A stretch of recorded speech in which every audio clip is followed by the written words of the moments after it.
How to upload files to ChatGPT. The very first thing you want to do is to head over to any of the web browser and then move into the site chat.openai.com. It will land you on the official page of ChatGPT.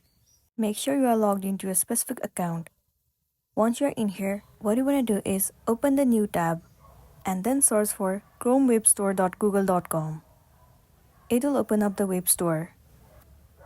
Here in the search bar, you have to search for ChatGPT sidebar. This extension will open. Now you have to click on Add to Chrome. Once you have added, now go back to your ChatGPT. Tap on this extension icon at the top right corner. Now click on Manage Extensions. You have to enable ChatGPT sidebar at the very first. Now go back to your previous page. Refresh the page for once. Well, this icon will be visible to you. Click on it. It will open up your files. From here, you can upload any of the file that you want to, and then you'll be good to go. So that's all for today, and this is simply how you can upload files on ChatGPT.